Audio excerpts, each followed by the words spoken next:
ఉన్న బంగారాన్ని విడిపించి ఆ రోజు ఆన్లైన్ రేటుకే మేము కొంటాం. Sharma gold company.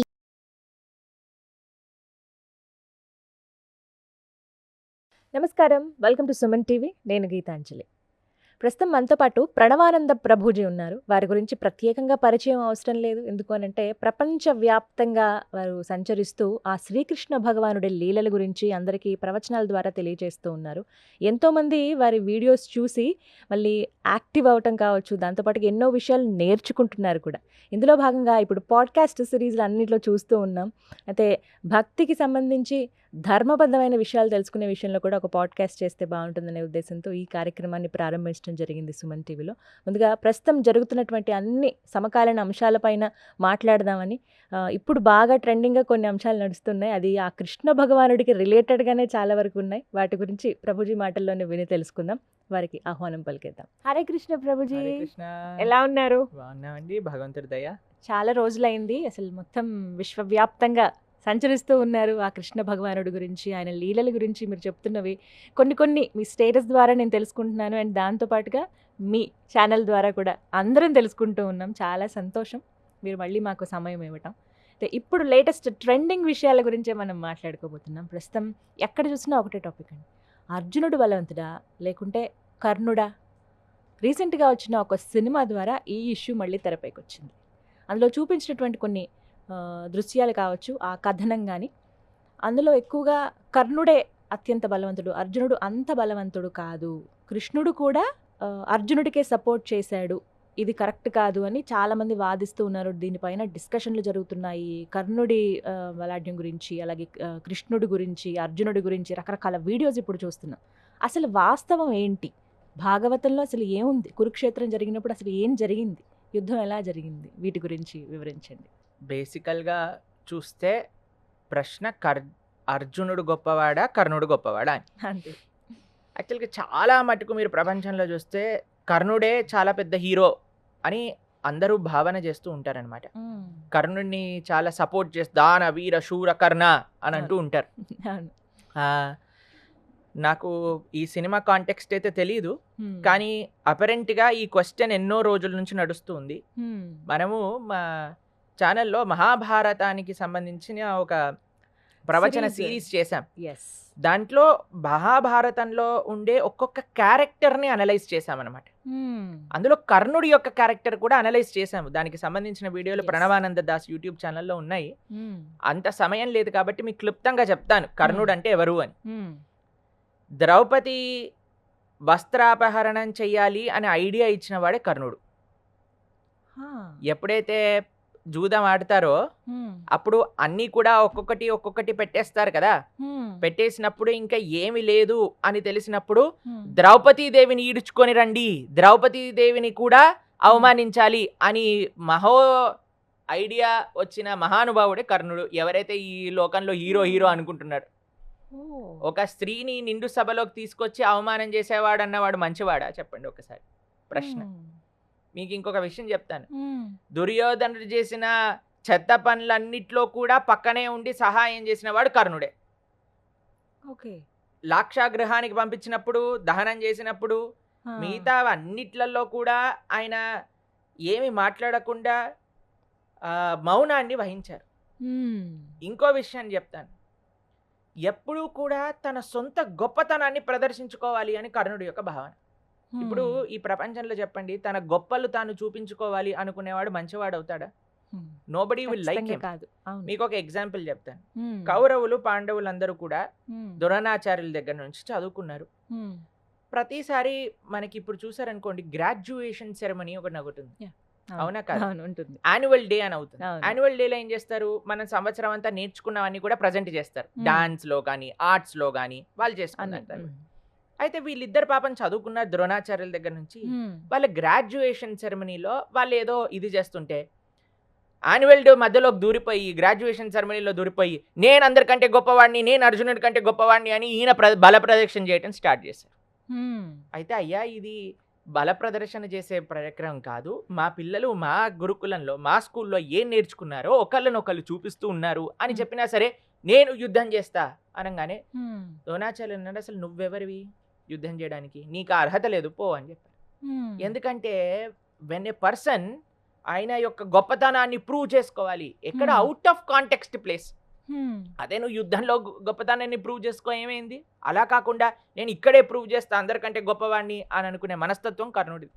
కానీ అంటే ఒక సెన్సిటివ్ పార్ట్ కూడా ఉంది కర్ణుడికి సంబంధించి మెల్లగా అనేది. ముందుకు వెళ్దాం. Yeah. అంటే ఏంటి సెన్సిటివిటీ?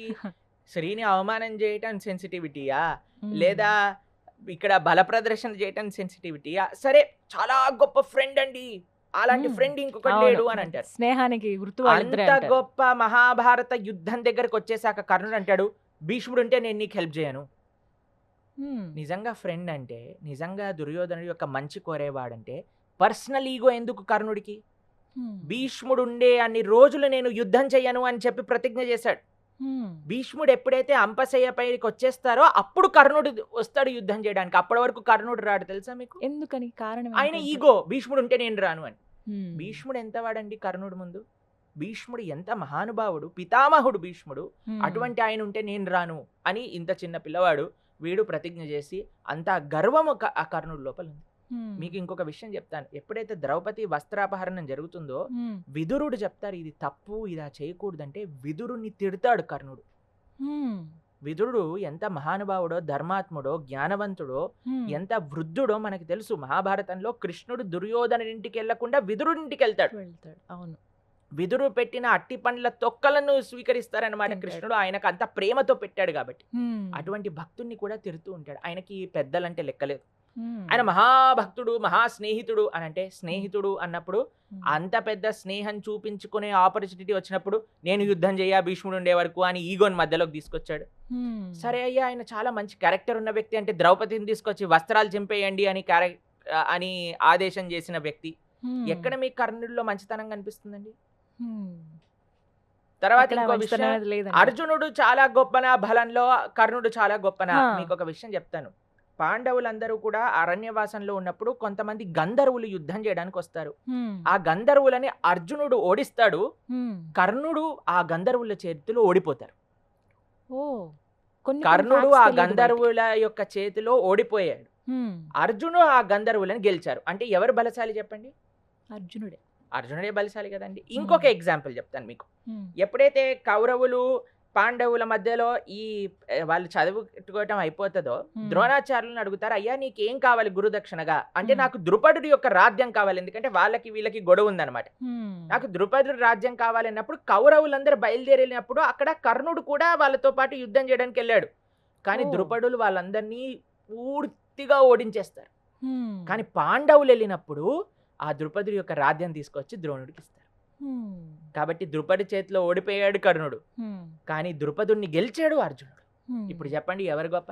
కానీ ఒక్క మాట ప్రభుజీ, కుంతిపుత్రుడు. కుంతిపుత్రులో ఈ 5గురికి మంచి స్వభావం ఉంది, కానీ కర్ణుడికి ఎందుకు ఈ దుష్టబుద్ధి వచ్చింది? ఆయన కూడా కుంతిపుత్రుడేగా. ఇప్పుడు స్వభావం సాంగత్య దోషంతో వస్తుంది. Hmm. ఎవరి కర్ణుడు స్వతహాగా అంటే we cannot say is very bad person అని, Hmm. వెరీ గుడ్ పర్సన్ అని. పాండవుల్లాగా మంచివాడు కాదు, Hmm. కౌరవుల్లాగా చెడువాడు కాదు.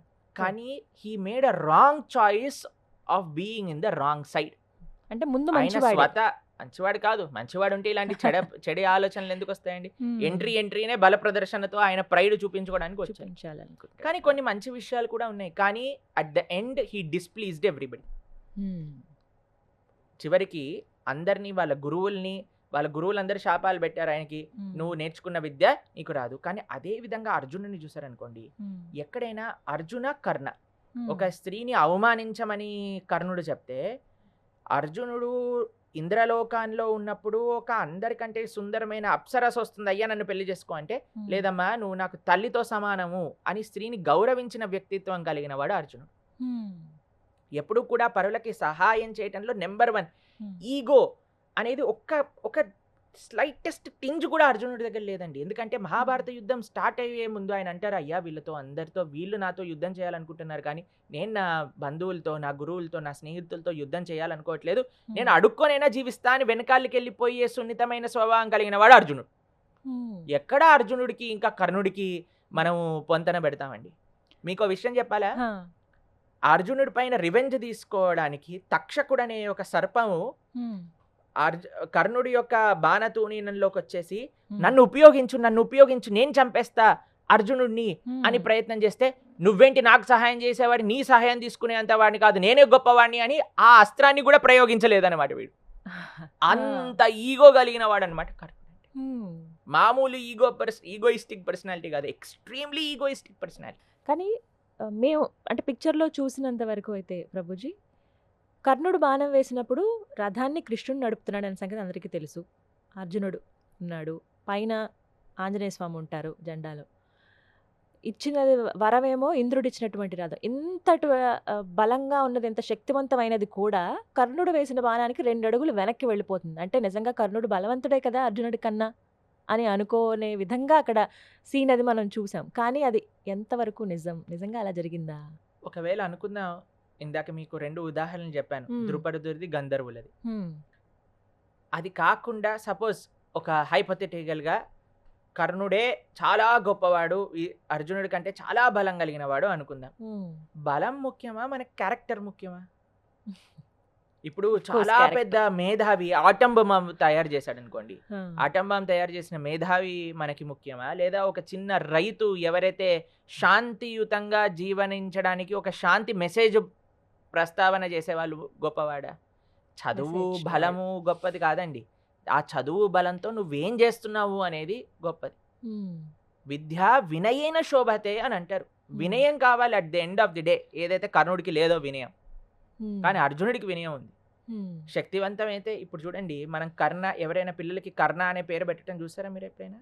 లేదు. అర్జున అనే పేర్లు విన్నారా మీరు? చాలా. ఎందుకు? కిరీటి, అర్జున ఇలా రకరకాల ఇప్పుడు పేర్లు ఉన్నాయి. రావణాసుడు కూడా చాలా శక్తివంతమైన, రావణ అని పేరు పెట్టుకుంటామా?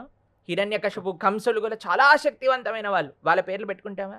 At the end of the day మనకి బలంతో సంబంధం లేదండి, వాళ్ళ యొక్క గుణంతో సంబంధం ఉన్నది. ఎవరు మంచి వాళ్ళు, ఎవరు మంచి వ్యక్తిత్వం కలిగిన వాళ్ళు మనం చూసుకోవాలి. ఇక్కడ కర్ణుడి యొక్క ఇది, అలానే మనకి అర్జునుడి యొక్క ఇది చూస్తే, వాళ్ళ యొక్క క్యారెక్టర్స్ ని పరిశీలన చేస్తే పార్ ఎక్సలెంట్ హ్యూమన్ బీయింగ్ అర్జునుడు. అలానే ఒక ఈగో, ఒక లస్ట్, ఒక యాంగర్, ఒక ఎన్వీతో రగిలిపోతూ ఉండే వ్యక్తి కర్ణుడు. కాబట్టి మన జీవితంలో మనం ఏదన్నా, ఇప్పుడు చూడండి, ప్రతి ఒక్కళ్ళలో మంచి చెడులు ఉంటాయి, కానీ మంచి స్వభావం మాక్సిమం ఎవరి దగ్గర ఉంది అనేది మనం చూసుకోవాలి. ప్లస్ ఎత్ర యోగేశ్వర కృష్ణో ఎత్ర పార్థో ధనుద్ధర, కృష్ణుడు ఉన్న చోట తప్పకుండా అది కృష్ణుడే. ఎన్నోసార్లు అర్జునుడిని కాపాడాడు తెలుసా అండి. ఒకసారి ఒక అస్త్రం వస్తే అర్జునుడి యొక్క కిరీటాన్ని తీసుకొని వెళ్ళిపోతుంది అనమాట. అప్పుడు కృష్ణుడు అంటారు, అయ్యా ఏంటి నువ్వు సరిగ్గా నడపాలి కదా. అప్పుడు కృష్ణుడు ఏం చేస్తారంటే, అస్త్రం వస్తుందని రథాన్ని కిందికి పూడ్చేస్తారనమాట. కిందికి వెళ్ళిపోతుంది రథం, ఆ అస్త్రం వెళ్ళి అర్జునుడి యొక్క కిరీటాన్ని తీసుకొని కింద పడిపోతుంది. అప్పుడు కృష్ణుడు అంటాడు, నేను కింది కన్నాను కాబట్టి నీ కిరీటం పోయింది, అదే పైకుండి ఉంటే నీ తల తెగిపోయేది అని.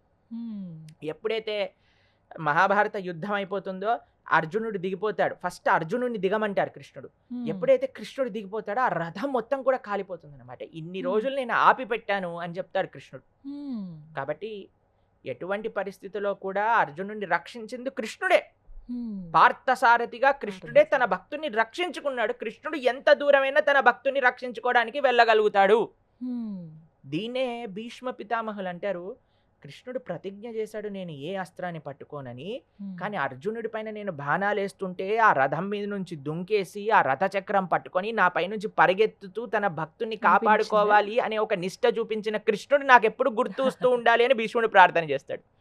అది స్వామి యొక్క కర్తవ్యం, అది స్వామి యొక్క నిష్ట, తన భక్తుని కాపాడుకోవడానికి. అర్జునుడు ఏం చేశాడు తెలుసా అండి, కృష్ణుడు 2 పాదాలు పట్టేసుకున్నాడు. పట్టేసుకుంటే లాక్కపోతున్నాడు కృష్ణుడు. అసలు అర్జునుడు ఇంత పాదాల లోతుకి మట్టిలో కూడుకుపోయారనమాట, అయినా సరే కృష్ణుడిని ఆపలేకపోయాడు. అంత కోపం వచ్చేసింది తన భక్తుడిని ఏమంటున్నారు.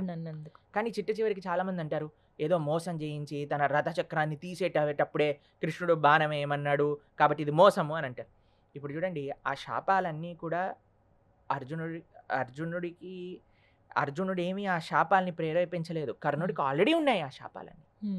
ఆయన విద్య పనికిరాదని, ఆయన రథం కూడుకుపోతుందని.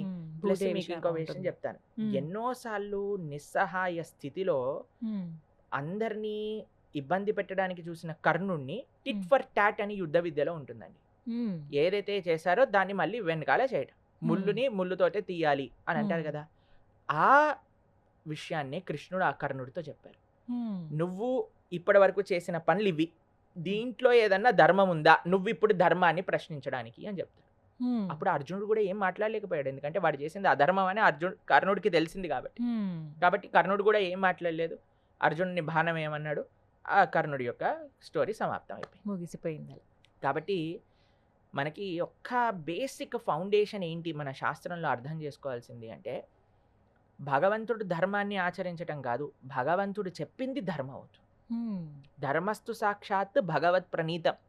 కర్ణుడు ఇంత గొప్పవాడు. మనల్ని ఈ మధ్యలో ట్రెండ్ ఏంటి తెలుసా అండి, ఇప్పుడు పాడ్కాస్ట్ ట్రెండ్ నడుస్తుంది కదా, అలానే ఈ మధ్య ట్రెండ్ ఏంటి అంటే చెడు శక్తులు ఏవైతే ఉన్నాయో వాటిని సపోర్ట్ చేయటం అనమాట. ఒకడంటే రావణుడు మహానుభావుడు అంటాడు, ఇంకొకడు కంసుడు మహానుభావుడు అంటాడు, ఇంకొకడు అర్జునుడు మహానుభావుడు అంటాడు. ఎందుకంటే మన లోపల రాక్షస ప్రవృత్తి ఎంత పెరిగిపోయింది అంటే రాక్షసులందరూ మన వాళ్ళు అనిపిస్తుంది. కొంతమంది అంటారు వీళ్ళే మన దేశానికి చెందిన వాళ్ళు, రామకృష్ణులందరూ బయట నుంచి వచ్చి వీళ్ళపైన యుద్ధం చేసేసి సంహరించేసి మనల్ని ఆక్యుపై చేసేసుకున్నారు. ఇలాంటివన్నీ చెడు ఆలోచనలు, చెడు సాంప్రదాయాలు ఎందుకు పెరిగిపోతున్నాయి అని అంటే మన వాళ్ళకి శాస్త్ర జ్ఞానం లోపించింది కాబట్టి. Thank you Prabhuji. హరే హరే కృష్ణ. కృష్ణ. సుమన్ టీవీలో మీ పర్సనల్ అండ్ బిజినెస్ ప్రమోషన్స్ కోసం కింది నెంబర్కి కాంటాక్ట్ చేయండి.